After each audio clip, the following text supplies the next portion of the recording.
Yo, good day, and welcome to another episode of the Road FS podcast. It is Halloween. And we're dressed up like people that are in a construction zone. Yes, and we are still under construction. You can see we're in a different location because our podcast booth is a mess. But it's going to be cool. Rod and I have some really cool ideas. So it's going to be fun. And we have an amazing guest today. We have Mr. Juan Gonzalez, the man, the myth, the legend. How are you today, brother? I'm doing pretty good. I'm doing great. Happy to be here.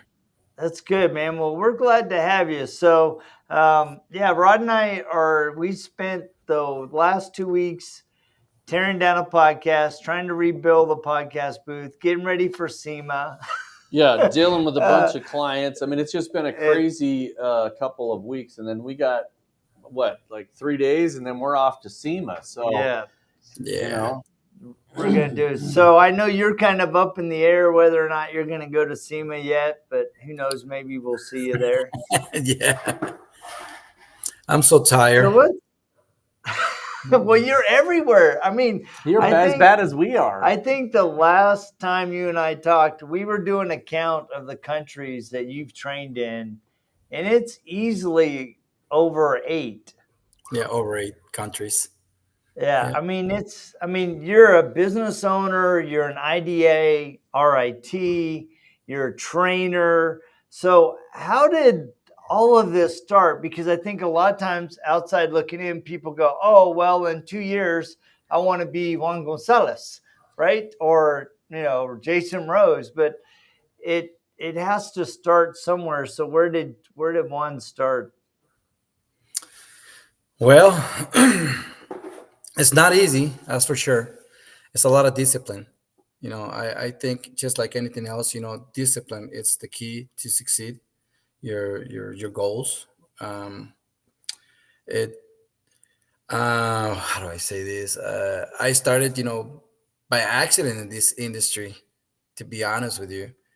I used to sell cars. I used to manage dealerships, and I always get there was always a time where I was not, giving my 100%, when I was selling, and I felt like I was, not doing a great job. So I always would leave the auto detailing and to do something else. One of those times I actually went to Sun Valley and started working at a landscaping company and started, doing landscaping. And then from there, I seen an ad in the paper.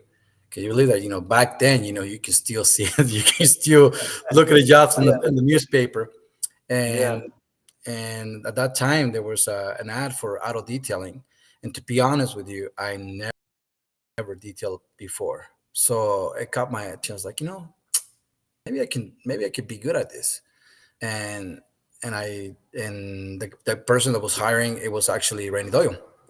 And I started working with them, and I kind of started liking, the auto detailing. He did, he's one of the things that I could say is that he's a great teacher.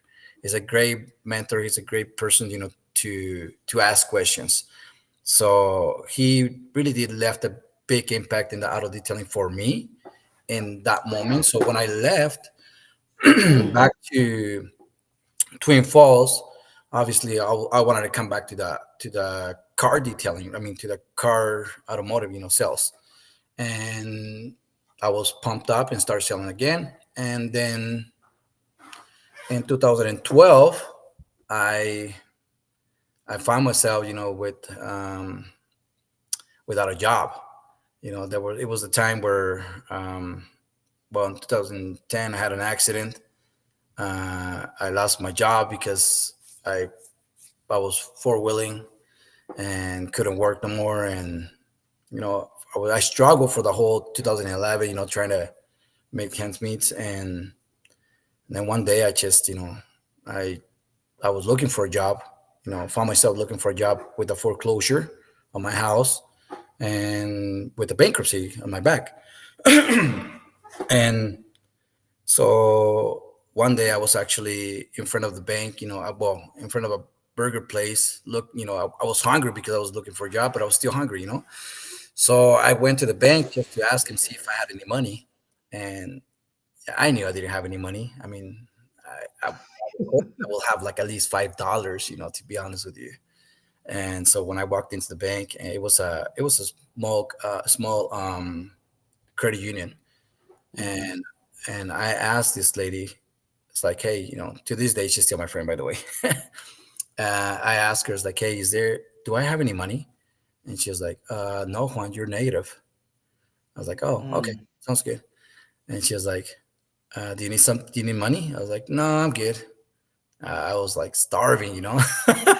And she's like, I can get you a loan. I was like, oh my God. I was like, I don't think I'm going to be approved because obviously I'm heading to bankruptcy, losing my house. I don't think I'm going to be able to, I don't think anyone can give me a loan right now. And to my surprise, it was actually, she said, we can do the loan here in house. Do you still work in the same place? And that was the first time I lied to her. I said, yes, I wasn't. She's like, all right, sounds good. She made me fill up the application, and then I got the loan. I got the $5,000 loan. And from there, she asked me a question, which was very important. She said, hey, do you want me to put it in the account, or you want me to give it to you in cash? And I said, give it to me in cash, because I knew it was probably a mistake, and they were going to take it away from me. So I was like, if I have it in hand, it's like, all right, whatever, I have it now. You can take it away from me no more. So I went, grabbed the money, went across the street, bought the burger, and I was sitting down on the table, and I realized, I was like, okay, this money can actually help me pay some of my debts for at least a month or two, and then I'm gonna find myself in the same place that I am right now. So I made a decision. I was like, you know what? I'm gonna invest this in a business. I'm tired, looking for a job. I can't find a job. Nobody's hiring. So it was that time where it was kind of difficult to get a Yeah. job. Oh yeah. So I was thinking, okay, what am I gonna start? What am I good at? So believe it or not, one of the things that actually popped up was actually to be a taco, to open a taco truck or something. I always like to cook. So, but then a light bulb, popped up in me. It's like, hey, I know how to do. At least I know the the principle. And and I was like, but there's no mobile detailing here in Idaho Falls. I learned that from Rennie. So I ate my burger and just went to Cal Ranch. I don't know if there's a Cal Ranch in your city, but went to Cal Ranch, grab a tank, but went to Home Depot, bought a pressure washer, went to Harbor Freight, bought some equipment. He's still got it. Yeah. This is my first machine. Yeah. I still have it. And I fill it up. I mean, I fill all the. I actually went back to the bank. I mean, to the credit union, and talked to one of the guys that's actually a good friend of mine. His name is Doug. He owns the restaurant now. But I asked him, hey, how do I register my business? I said, so what's going to be the name, Juan? That was in the same day. This happened in 2012, September 11. And he's like, well, what do you want done? Actually, 2010, sorry. And 2012, September 10. And I was like, well, I want it to be all season detail because I can detail in every weather, right? So believe it or not, my business got registered from the state, and actually it's registered on September 11. Obviously, we don't celebrate on September 11, but that's another thing. So we registered it, and then before that, I went to a place where they do printing, and I was like, I need a uniform. So if I'm gonna make it legit, it's gonna have to look really legit business. So I went and paid for T-shirts, for hats, and they asked me for the logo. And I don't have the logo yet, but I will give you the logo tomorrow. So I went and got to my computer. Started from before I went to my computer. I went home, so I spent all the money, the whole amount, and I went back home with a bunch of stuff in my truck, which I still have my truck. And my wife was like, "What is that?"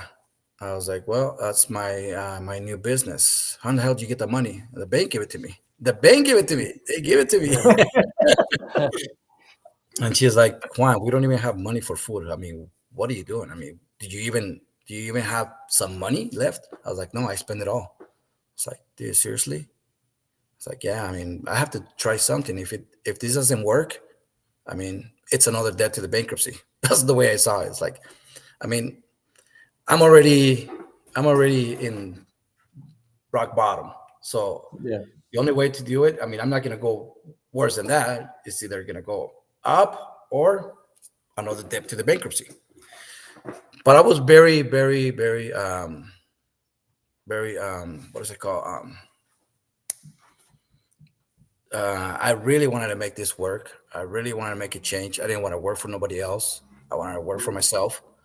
And so I started giving, business cards. And the next day I did went give the logo, which is this logo. I designed it and made the hats, made the t-shirts, and got my business, got my insurance for the insurance thing, for the insurance business, and started going to chiropractic, to real estates offices, and start washing. One thing that I didn't want to go, it was the dealerships. I didn't really want to go to dealerships. I was like, I'm not gonna go to dealerships, and I'm not gonna work on Saturday and Sunday. It's gonna be only Monday, Friday business. To make the story short,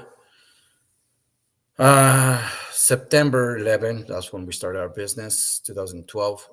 September, October, November. By the end of November, we have already caught up with our got out of the bankruptcy, uh, caught up with our foreclosure, and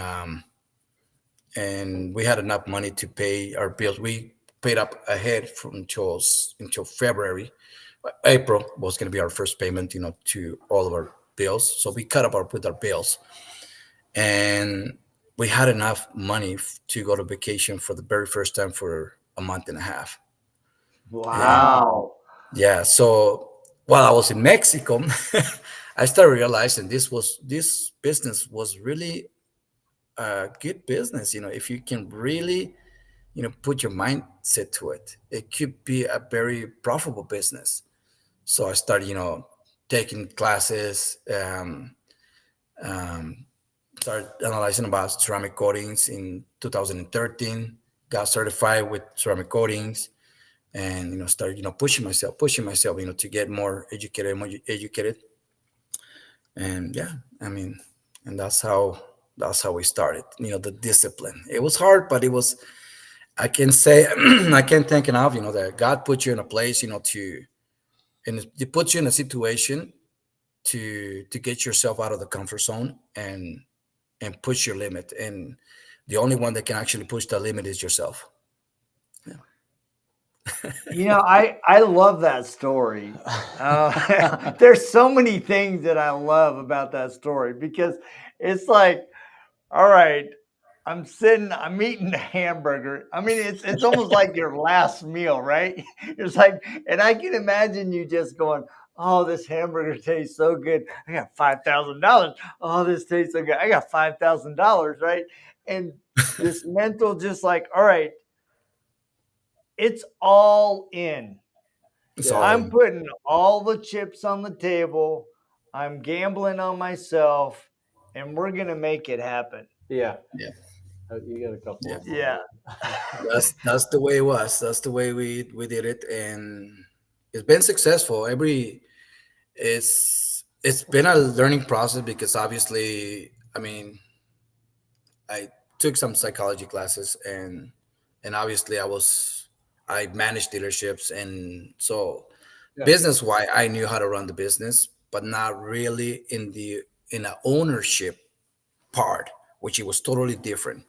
I was I learned a lot. I took a lot of online classes, how to run your business, talk to a lot of my customers, their own businesses. I picked their brain left and right, and just trying to make sure that I was doing everything correctly, and yeah, it's just trying to get with in contact with people that are positive, to make your dream come true. At this point was dream. Like I said, it wasn't my first choice because I could have been a taco guy. You would have been a great the taco thing It guy. would have been a great one too. I like eating them more than making them. Making them is just eating them. That's Yeah. so the thing about that the thing about your story is that it's very authentic that you needed something, but you had already had exposure to it, and it's the kind of the thing that you kind of migrated towards, and now to turn that around and look at the amount of training that you do for other people to help them make their situation better. And I think that's what's to me, that's what's really cool about the story is where you started and now where you're at helping other people. In some of the countries you go to, I know that there's people that are in a worse situation than you were in that are trying to learn detailing, and they're trying to come up to what can I do to provide for my family and feed myself and all of that. And that's what I think is so cool about your Sorry. motorcycle. Yeah, yeah, I think that's what's so cool about it is just the part that you give back as far as the training and teaching people how to do it. one of the companies that one of the people that actually gets the that I see that that I've left a big impact and makes me continue doing this. It was this company. It was in Peru. And when I went to the training in Peru, when I did the first training in Peru, um, it was one of the biggest trainings. And these guys, when I talked to them, they were like, "Man, we live in a place where it's like a bunch of dirt, dust, and everything, like a Wild West, kind of like they described it." And they were like, there's the auto detailing is not something that we do here, but we really want to start it. And to sell ceramic coatings is gonna be hard. I don't think no one will pay, you know, $500 for detailing here. Yeah, And so at the end of the day, at the end of the training, they left very pumped up, right? Um, the way they described me, their area to work, it was like it was in the street. Like there was no concrete, there was no asphalt, there was just dirt. So they had to put water on the floor first, and then bring the vehicles and wash them, and then muddy. The following year, when I went back to the training to do another training, he him and his brother showed up again, and they're like, "Look, man, look at our shop now. Now it has concrete. Now we put walls, and we learned from a lot from you. We took a lot of the tips that you gave us, and now we're doing it." The third time that I went to Peru, they actually took our training again, and I was like, "Why do you keep taking my training, dude? I mean, this is the same thing that I'm teaching that I taught you the first yeah, time and the second time. So why would you want to take it again? I mean, don't get me wrong. I'm happy that you're here, but why would you like to spend? Why would you want to spend the money on something that is basically the same? Obviously, there's little things that are different, but it's basically the same training. yeah, And that's when what he told me, I realized and changed my mind, my mentality a lot. He's like, "Juan, every time we come to your training, we learn something new, and that's something new. We yeah, picked it and we take it and we practice it." Right now, those guys, the guys that were thinking that no one's gonna pay him, the right mind's gonna pay him $500. I mean, for a detailing, those guys are putting PPF. Those guys are putting tent. They have, they're well recognized in their city for ceramic coating. I mean, they have one of the biggest detail shops in Peru, in the country, not in just in their city, in the country. And to these days, we always keep contact. And I was like, man, the fourth training that we went to Peru, they went again. And I was like, dude, seriously, dude, now I have to learn from you because you guys are doing a lot of things that I don't do. So now I need to pick your brains. Yeah. Well, and I think that's really good because the the key to me in training is not being somebody that has all of the knowledge. It's Yeah. taking the knowledge that you do have and passing it down to the next person and learning from other people. I learn every training we go to, I learn something. It doesn't matter. I mean, we were in Kentucky and I was proctoring an SV exam for a gal, and I was learning stuff from her, of how she removes stuff in that area because it's a different environment. We're not in the high humidity like they are down there. Over here we're super dry humidity, and so I was learning stuff from her, and I think that's the same everywhere. Jody and I, like you, we go all over the place. We go to tons and tons of trainings. We give trainings. We do all this stuff, and I learn something every time. Every single time I pick something up. And it's always my goal to do that as well, because if I'm going to be there, like you said, doing the same thing that we always do, I want to be able to at least look for something that keeps me engaged and I might learn something new, So it's fun. It's, we've been to trainings with you and it's always fun. You keep it super fun all the time. So Dude, yeah. Actually, it's interesting. Rod mentioned we've been at so many trainings. One of my favorite trainings of this year was coming down to your shop, with Oh, all thank you. those guys. Dude, I learned, there were so many new things that I learned from your training. And it's, it's like Rod said, every opportunity that you get to be in front of another business owner, another detailer, you're going to glean something because they're going to come at it from a different perspective, right? They're going to come at it from an experience that you haven't had, and their application may be completely different that will go, oh, you know what? yeah, It sparks an idea in what I need to do. It's like, I tell you, every time we go on a trip, our developers cringe because they know that Rod and Jody are going to come back with some idea for some enhancement in RoadFS.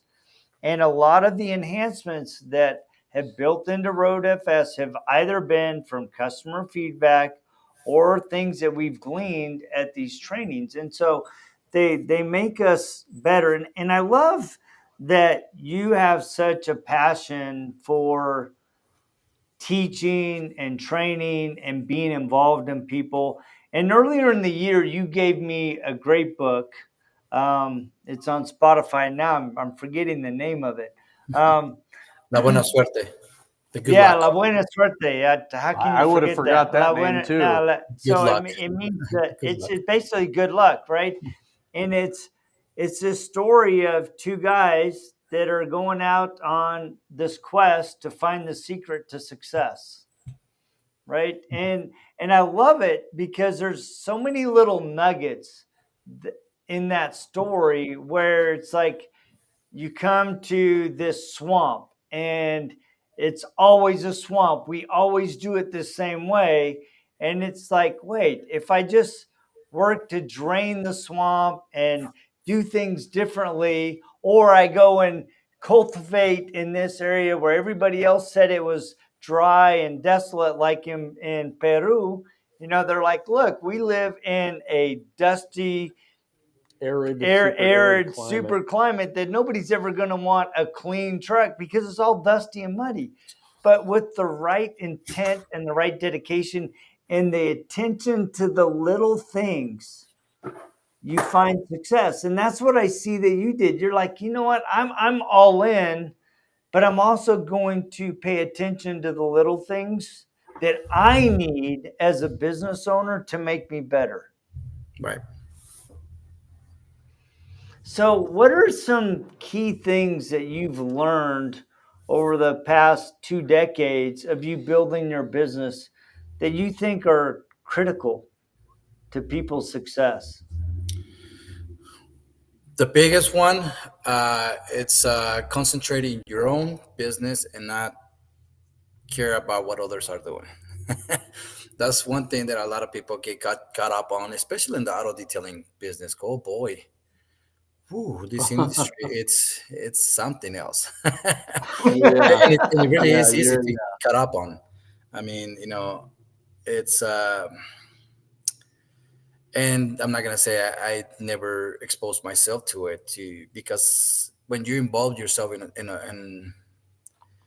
in the same routine, you get caught up to the same routine. So it's like it's easier to lose track of what is more important to you.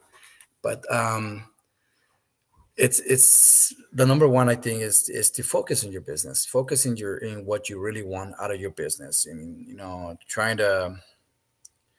I've seen a lot of people, now with social media being the way it is that they a lot of detailers or business owners, they try to expose their business, but to the wrong crowd.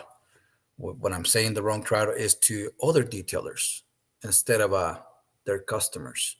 hmm Other detailers doesn't they don't give you they don't pay you, they don't they don't pay your bills, they don't take your kids to college, they don't they don't give a crap about you.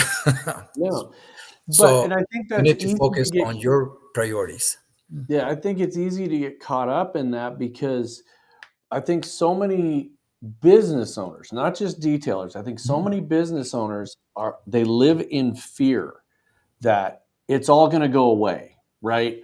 Um, if I don't follow this trend, it's all going to go away. And I think that happens at the end of the year. Every year, detailers start freaking out because it slows down. Well, obviously, it slows down.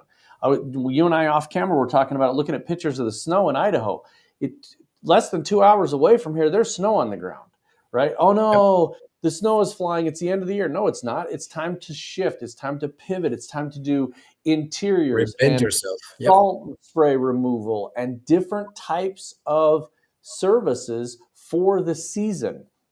And I think it's great that your company from the very beginning, you knew you had that vision that you wanted to be all seasons, because that's really what people need to do, is not just the seasons, spring, summer, winter, and fall, but the seasons of your business, right? You Gotcha. start out as a business and you're in the infancy, and then you get into your teenage years, and then you get into this cycle. And it's like a teenage thing in the detailing industry, man. People are throwing shade, and I'm like, you don't think your customers see that?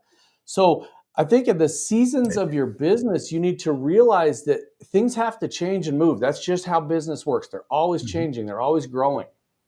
Yeah, I'm gonna tell you a funny story about the name, right? Because it was like, okay, it's gonna be all season because it's gonna be an all season detail. Whoa, if I was not prepared to what I was approaching to. Winter came along, the cold came along. How do I wash Yep. cars? Oh man. The soap, if you start using a foam cannon in the wintertime, just for the people that don't live in cold areas, put in the foam cannon, you'll freeze the foam. It'll become ice on the car. And then let alone you start washing it, you start removing it, but you start freezing the paint. So you start getting all those scenarios, and it's like, man, is this the end for me? Am I not gonna wash vehicles? Like, no, I have to reinvent myself. And Right. one of those things was also like, okay, what can I use instead of water, instead of pressure washing?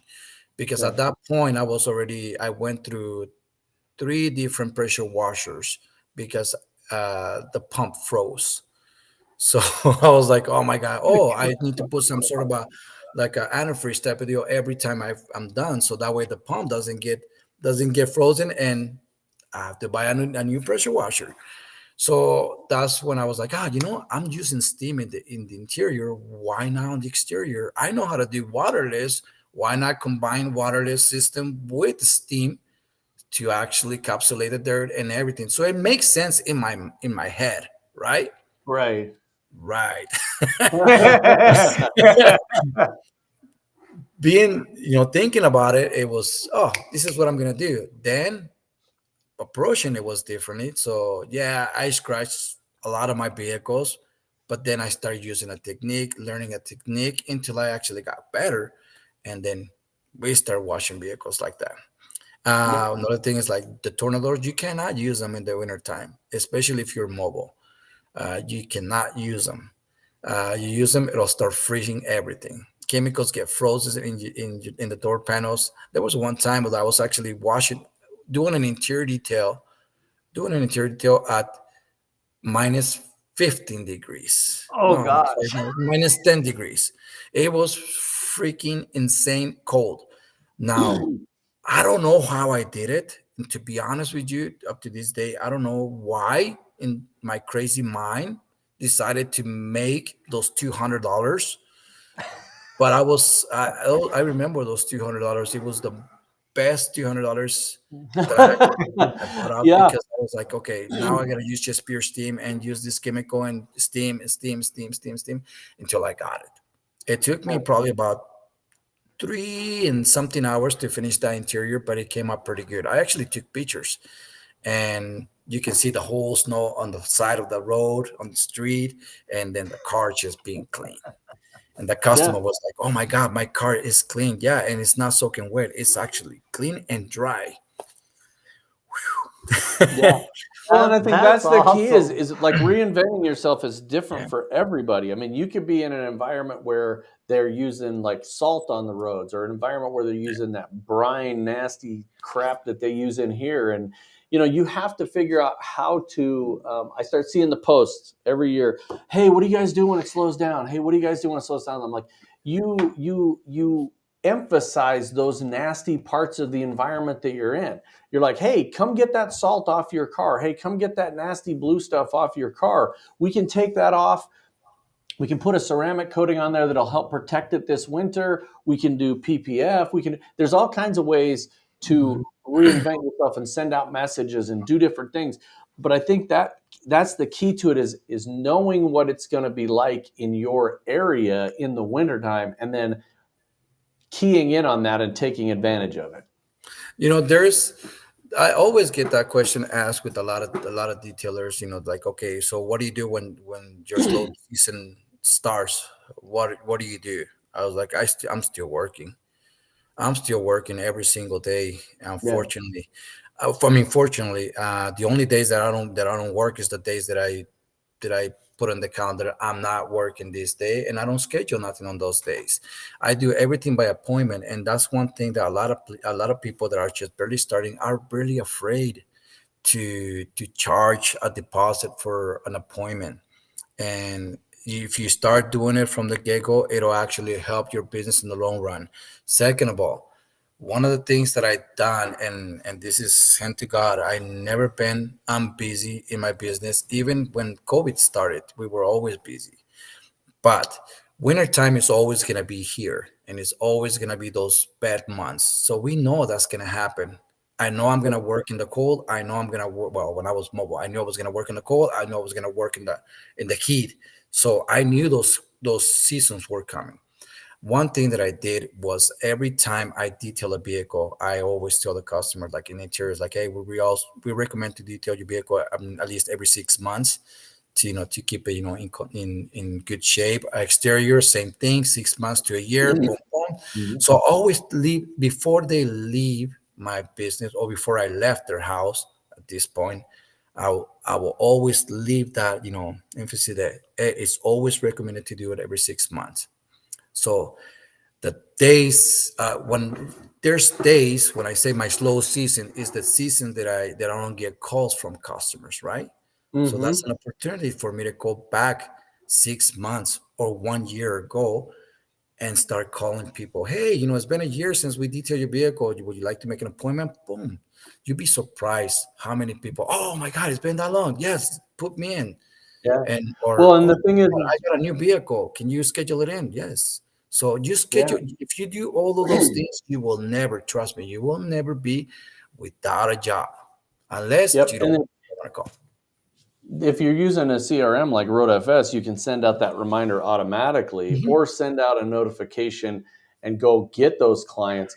And the thing that I was talking to somebody yesterday about is always leave that situation like a dentist office, right? You're like, hey, we recommend you do your car every 6 months. Did you want to schedule that right now?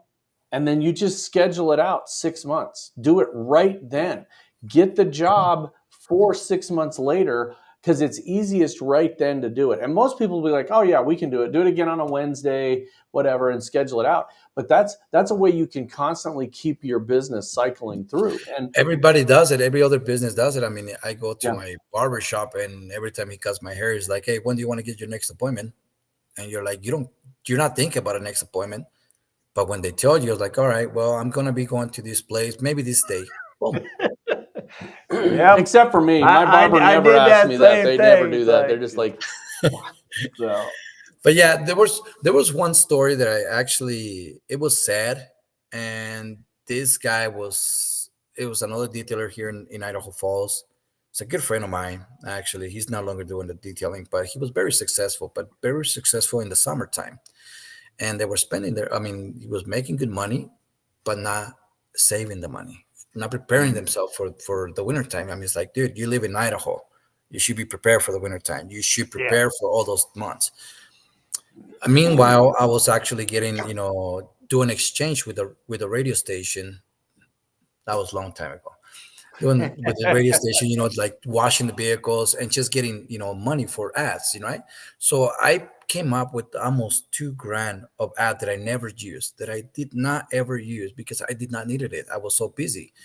And one day he was like, dude, I'm gonna have to close down my shop because I don't have any customers. La la la la la. Winter time is bad. So I told him, I was like, hey, I can probably help you. I got $2,000 worth of advertisement. If you want to, you can use it. I'm not using it, so go ahead along. I mean, I'm never gonna use it. So I'm not gonna say never, but I'm not using it right now. So if it helps you in any way, please by all means use it. That's when I realized not everybody has the same mentality. No. Because he asked me, say, no, I don't need $2,000 worth of advertisement. I need $2,000 in cash. I was like, well, I cannot give you $2,000 in cash. I can only give you what I have. So that's when I realized not everybody is in the same page. Yeah. And I was like, man, and that kind of goes full circle to you sitting in the hamburger shop, right? With $5,000. You could have easily taken the cash and paid off a debt and been in the same boat in 2 weeks. Yeah. Versus going, you know what? I'm going to invest in myself. Here's an opportunity. Here's $2,000 given to me to do a little advertisement so that I can get business to feed my family. Yep. Right. And I think a lot of times, to Rod's point earlier, sometimes we're acting out of fear instead of acting out of action. It's like, what do I need to do to get that business? What do I need to do to move forward? Right. Rod and I, almost every day in our office, we're like, oh, all right, what do we got to tweak? What do we got to do? How do we inspire our team to get on the same page? Because we see these huge opportunities coming, right? And so you constantly have to be checking yourself. And everybody's going to have a bad day. Everybody's going to have a bad season, right? Yeah. But can you prepare yourself for that bad season? COVID was bad. And everybody got scared because, obviously it happened right after it actually here in Idaho, and I'm sure you agree with me. In Idaho, we didn't see it. We didn't see it hit until like March. Yes. March and April. It really hit hard, and that's the month where most of the businesses is their prime when they're starting getting their business. So most of the businesses, they prepare for the winter time. So they spend, they save the money, but they were not prepared for March and April, because March and April were like, okay, this is where it starts going up. And that's when it actually hit here in Idaho. And people were like, man, I don't know what I'm going to do. I remember my son was like telling me, it's like, Dad, so what are we going to do? What happens if you Are we gonna lose the house? Are we gonna lose this? Gonna lose that? I was like, you know what? Don't even worry about that. I mean, if we lose the house, everybody's gonna lose their house. So don't worry about it. I mean, if we're gonna be in the street, I mean, I'm sure there's gonna be a lot of us in the street. So there's always gonna be a person in the worst case scenario. But let me worry about that. I did have some money saved up, but I didn't want to use it. So I wanted to reinvent myself. So I was like, what can I do to gain money? And actually, when you start creating, that's when I read that one of the book that I told you that when I buena suerte, good luck. Luck doesn't exist. What exists is good luck. You create your luck. And I was like, man, what am I gonna do? What am I gonna do? How do I make money right now when I cannot work? So I remember Tom sold disinfecting product that was actually that it could be for COVID too. When he called me and said, hey, this is going to be for COVID so that you can actually use it. So what do? I grabbed one of these, well, not this one, but something similar to this, and start disinfecting vehicles. So I called the radio stations and I say, hey, I'm going to be doing this in this neighborhood. I'm going to go to a lot of different neighborhoods. I'm going to pick this neighborhood right now, but I'm going to do it free. I'm going to do it free for the elderlies. So all the elderlies in this neighborhood, please pull your cars out. And while I pass with my van, just let me know which it is, and just leave your doors open, and I will gladly just disinfect your vehicle without talking to you. So my van is a billboard. That's another story. Oh yeah. So it's got my phone, it's got everything. So people were calling, it's like, hey, what are you doing? Look at my phone. No. Headphones. Hey, we're just doing disinfecting. How much did you charge? $50. Can you do mine? Yes, just pull it outside. Ching, Venmo. Dude, I was making bank, just free advertisement, using the radio station, doing something good for the community, but at the same time I was making money. Right. So I was and everybody benefits that way. That's the key to that, is people don't understand. A lot of times people think that, they have to go and take advantage of somebody to do that. But in the opposite of that, you're doing a service for free. You're helping the community. You're keeping the radio station busy. You're still taking care of their cars, and you're making money. And I think if you contrast that with the number of people that went out of business in 2 weeks, completely out of business, they had nothing saved up. They're down there having that hamburger, hoping $5,000 lands in their lap.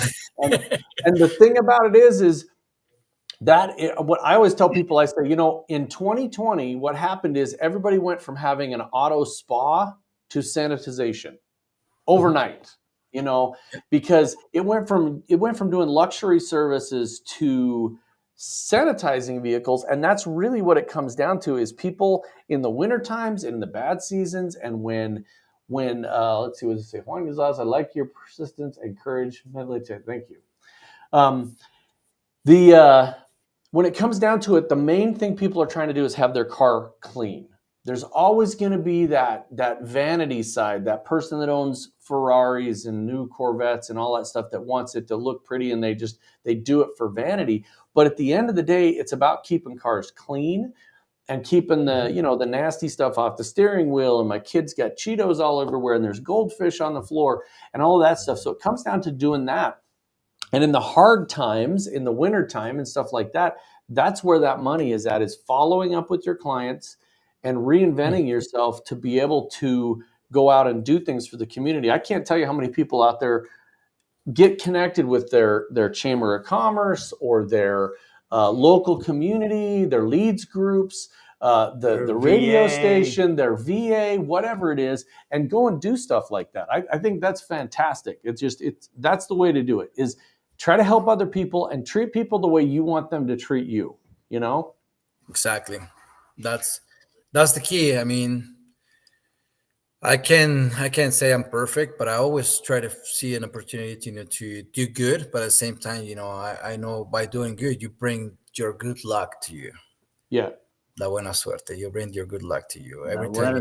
There's and I think you were here, Jody, when I did the presentation about the stool, right? The three. Yes. The stool. The way I run my life, the way I'm not a very Christian guy, and I'm not gonna say I am because I don't go to church every single Sunday.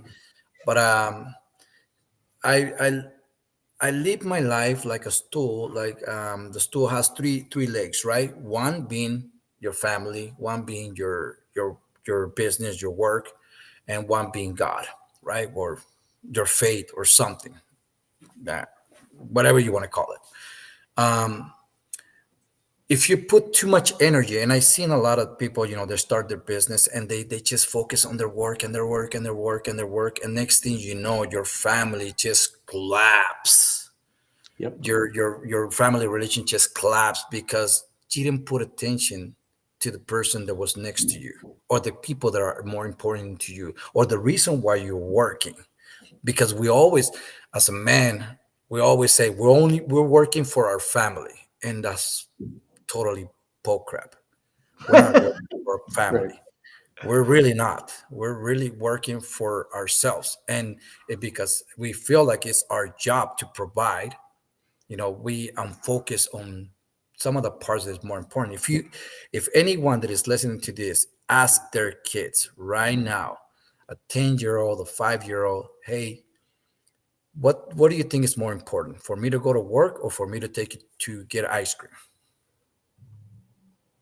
I can guarantee you he's gonna say, no, Dad, go get some money so you can pay the electricity so I can have roof to my head.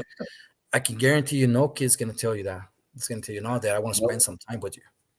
Maybe they Yep. won't say, in that way, but there's true of that we have to provide, but to a certain time, we can only do so much. And if we spend enough time to our family, enough time to our work, and enough time to God, will be great.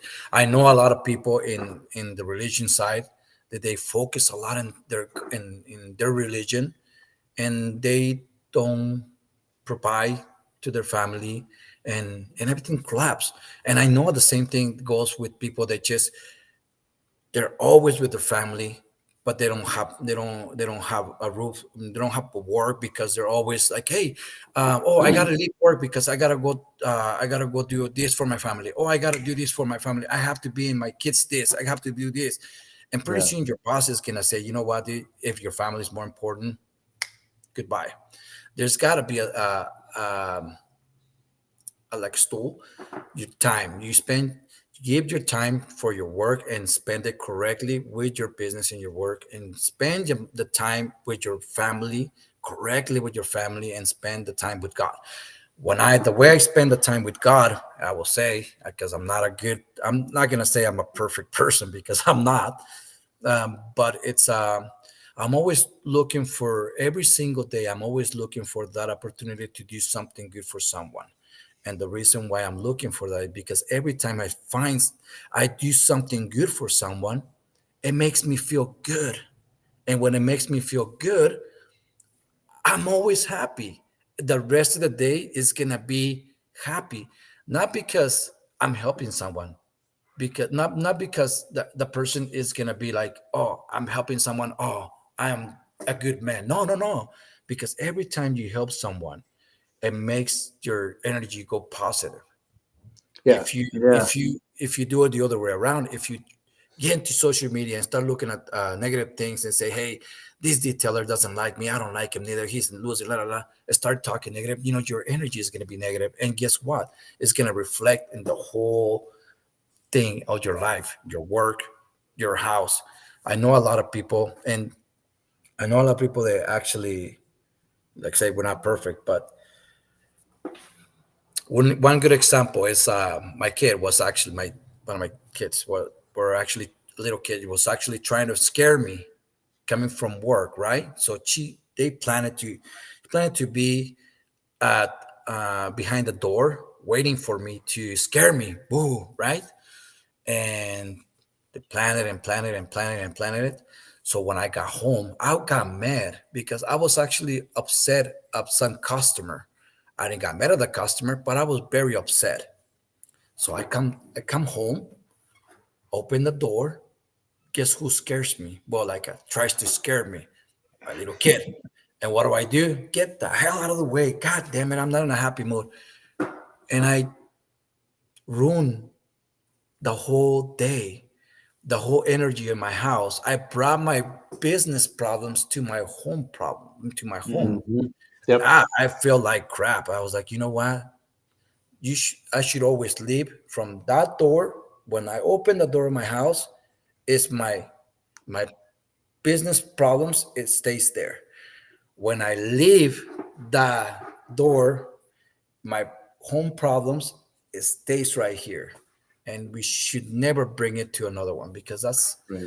that's we should learn how to control all that and Yeah, live a no, happy life. for sure, and I think that's the key to it is when you start doing that, when you have that mindset where you're going to be of service to other people and you're going to help them, and it doesn't matter what your belief system is. I'm of the belief that it doesn't matter. It doesn't matter whether you're Christian or you're Muslim, Buddhist or you're Buddhist. atheist or whatever. Just if you're a good person, you're a good person, right? Mhm. So I'll give you an example that Jody and I, we came back from Kentucky and we drove a couple weeks ago. It took us a day and a half to drive from Kentucky to Idaho. It's 2,000 miles. And part of the way here, we looked over at the side of the road and we started seeing clothes and parts of something. It looked like parts of a car at the side of the road. And then we saw this gal climbing up the side of the road and we thought she had rolled a car. So Jody he was driving, he just immediately pulled over and we both just jumped out of the car. Well, we saw up ahead, she had pulled her little U-Haul and her car way up the road. So we finally saw that. We realized she hadn't wrecked, but we pulled over immediately. So we're like, oh my gosh, this person needs help. We didn't say anything. He just pulled over. We got out and we said, can we help you? Are you okay? Can we help you out with something? So we loaded up all her stuff. And what had happened is one of those rooftop carriers, she hadn't closed it all the way and it blew open and It exploded. every piece of clothing she owned had blown off into the highway and off to the Okay. side of the road. So we helped her out. We put the stuff in the back of our car and we said, we're going to drive up to your car and we'll wait for you up there. We understood she wasn't comfortable getting in the car with two strange guys on the highway. And she's like, thank you for that and everything. And we got up, we put her stuff in the back of her U-Haul. We helped her fix the thing and we waved and down the road we went. But it was, the reason I bring that story up is because we didn't even think about it. I didn't think about it when we pulled over. Somebody needed help. We didn't think about it when we drove off. We just drove off and said, wow, that was crazy. And Jody and I talked about it and we said the same thing. We're like, if that was one of our kids, if that was our daughter at the side of the road, we would have wanted somebody to do the exact same thing. Be respectful, be kind, help her out, make her feel safe, and then be on your way. And I think that's kind of you just take that to life. That's how you should be in life, right? You should be kind and helpful and do the right things in the same way that you would want somebody to help you out, right? Mhm. And I always look at it and I'm like, I don't want somebody coming and taking my wallet, so I'm not ever going to take anybody's wallet. Exactly. It's not because there's some rule written down. It's not because I'm afraid I'm going to go to jail. It's because I don't want somebody to do that to me. So that's kind of the thing I live with, and I think we do the same thing in business. Mhm. Be honest, be kind, be helpful, be flexible, and try to help people with their businesses as we move forward. Being involved in tons of trainings throughout the year, and we still have SEMA, and then Jody and I are going to be in Holland doing another training, and I think we have one more, but I can't remember what the hell it is. And then we're already starting talking about next year, these big training events we're doing next year. The goal there is always, always, always multifaceted, just like you with the radio stations and helping people out during COVID. Yes, we're going to be in front of people. And yes, they're going to see our logo, right? And they're going to hear about Road FS. But the goal is to train them how to be better detailers. How to be better business owners, better detailers, better people.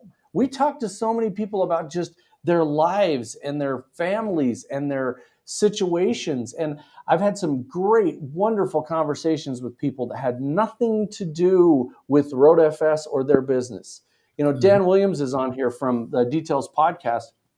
And Dan and I can't even tell you how many hours we sat in a room and just chatted about stuff. It was fabulous. I had a wonderful conversation with Dan. I got to know him a lot better than I've ever have before. And Dan's a really great guy. And it was just, that was what was important to me. The same thing with most of the people that are on our podcast right now. You and I and Jody have had some great conversations.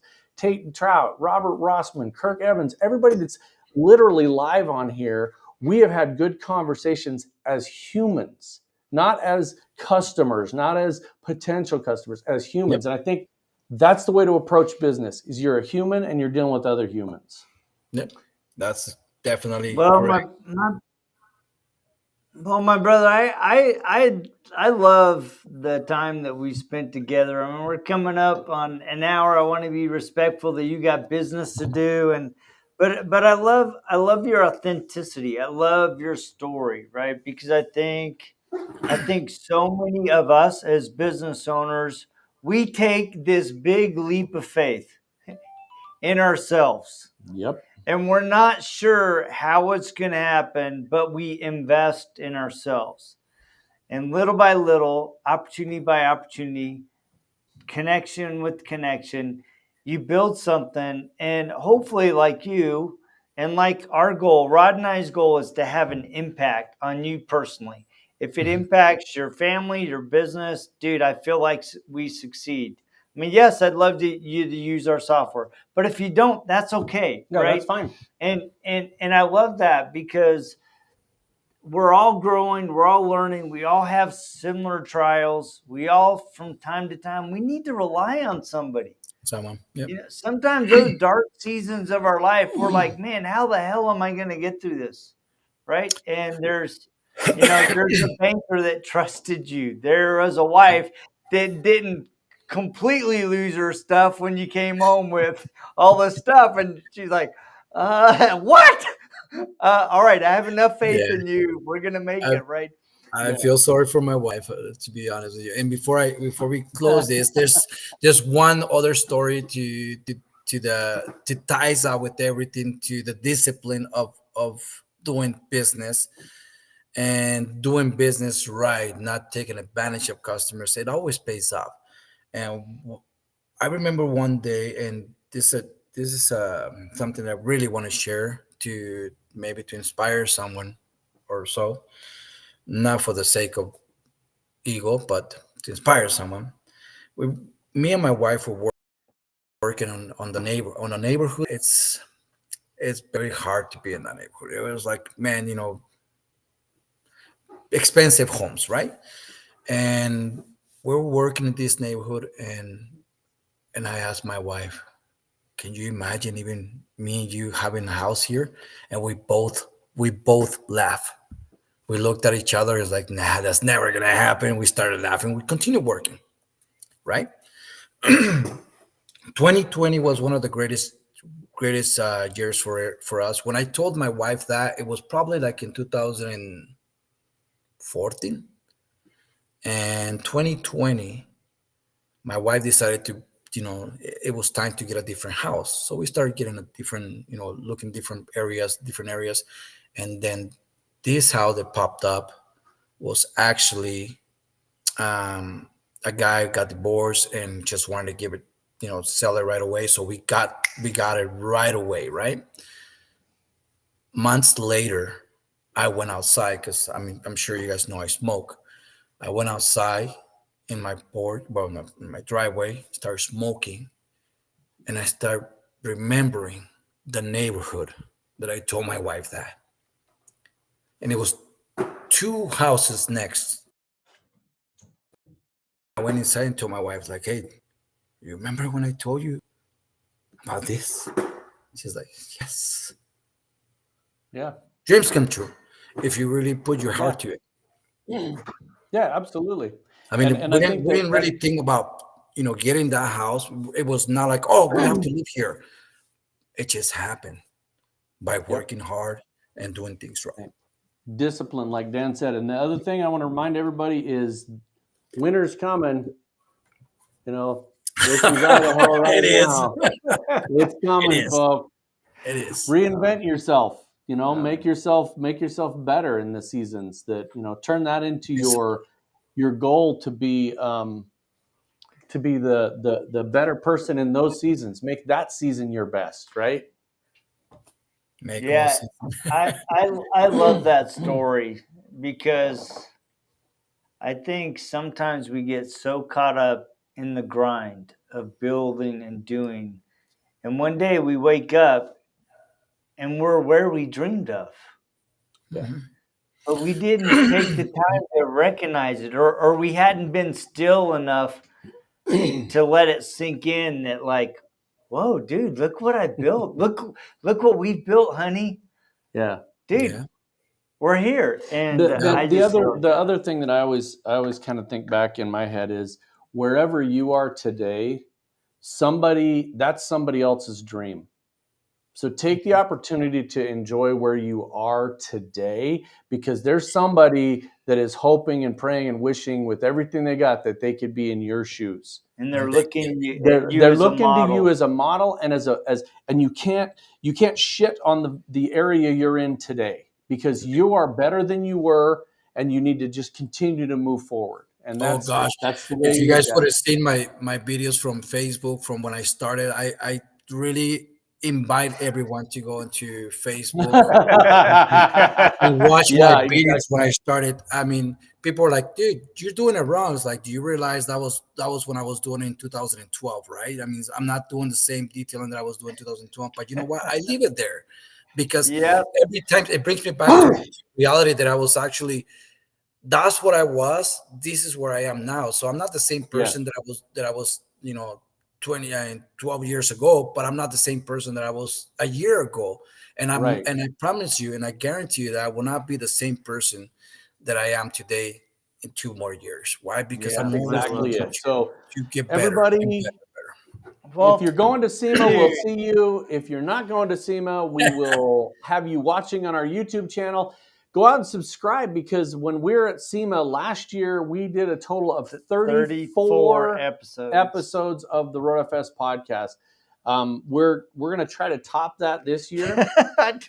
So we're Dude. totally doing it. We're All totally right. doing it. Well, you know So what? we'll be there. We are going to be driving in on Sunday. We will start every single morning. I'm not going to reveal what it is yet, but every single morning we are going to be kicking SEMA off outside of the event. We were asked to do this by a group. So every It's gonna single be morning fun. we are kicking it off, and it is awesome. There's huge giveaways. There's all kinds of stuff. We got one more comment, and then we'll Yeah. let it fly. Anyway, thank you so much for tapping in, my brother. And We'll see Thank you. even Joel if we LaPalm. don't see you at SEMA, we will see you soon. Appreciate everything you do for the industry. It's been a great friendship, and just thank you for sharing your story and your wisdom, your insight today. So, Thank you guys. yeah. And you guys Yeah. almost made me cry. Oh boy. Well, dude, I was almost tearing up too, thinking about your story. So, and that's okay, man. That just means that there's gratitude and love and appreciation, right? When you have those three things, man, it can make the dark seasons of life a lot better. So, anyway, thank you so much. And you guys, thank you for tapping in. Please Yep. remember to go like, share, and subscribe.